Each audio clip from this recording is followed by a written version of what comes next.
بسم اللہ الرحمن الرحیم۔ السلام علیکم ورحمۃ اللہ وبرکاتہ۔ ناظرین گرامی، ایک تخمینے کے مطابق دنیا بھر میں ہر سال 40 کروڑ افراد کو ڈینگی انفیکشنز کا سامنا ہوتا ہے، جن میں سے 9 کروڑ 60 لاکھ افراد بیمار ہوتے ہیں۔ ڈینگی کی علامات عموماً بیمار ہونے کے بعد 4 سے 6 دن میں ظاہر ہوتی ہیں اور اکثر 10 دن تک برقرار رہتی ہیں۔ ڈینگی بخار کی سب سے پہلی علامت شدید قسم کا سر درد ہے، جو مریض کو بے حال کر دیتا ہے۔ ڈینگی کی ایک علامت تیز بخار ہونا ہے۔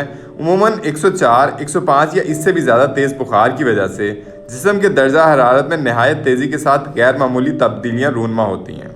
ڈینگی کا شکار ہونے والے مریض کو پٹھوں اور جوڑوں میں نہایت شدید قسم کا درد کا سامنا ہوتا ہے، اور یہ درد خاص طور پر کمر اور ٹانگوں میں ہوتا ہے۔ ڈینگی بخار کے ابتدائی مرحلے میں جلد پر خراشیں بھی پڑ جاتی ہیں اور جلد کھلدری ہو کر اترنے لگتی ہے۔ اس وائرس کے باعث تیز بخار متلی اور الٹی کا سبب بھی بنتا ہے۔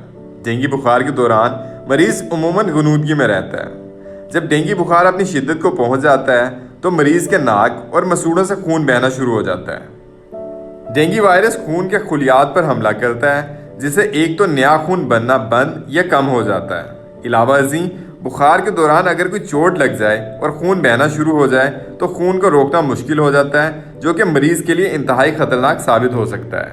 ڈینگی وائرس خون کے بہاؤ اور دل کی دھڑکن کو بھی متاثر کرتا ہے، جس کی وجہ سے بلڈ پریشر اور دھڑکن کی رفتار میں کمی آ سکتی ہے۔ ڈینگی سے بچاؤ کے لیے تاحال کوئی ویکسینیشن نہیں بنائی جا سکی۔ طبی ماہرین کا کہنا ہے کہ لوگ اپنے تحفظ کے لیے مسکیٹو ریپیلنٹس کا استعمال کریں اور میدان یا چار دیواری کے اندر آستینوں والی قمیض اور پیروں میں جرابیں پہنیں۔ گھر میں اے سی ہو تو اسے چلائیں۔ کھڑکیاں اور دروازوں میں مچھروں کی آمد روکنا یقینی بنائیں۔ اے سی نہیں تو مچھروں سے بچاؤ کے لیے نیٹ یا مچھردانی کا استعمال کریں۔ اسی طرح مچھروں کی آبادی کم کرنے کے لیے ان کی افزائش کی روک تھام کی تدابیر پر عمل کریں، جیسے پرانے ٹائروں، گلدان اور دیگر میں پانی اکٹھا ہونے نہ دیں۔ ناظرین آج کے لیے اتنا ہی۔ امید کرتا ہوں کہ آپ کو ہماری یہ ویڈیو بہت پسند آئی ہوگی۔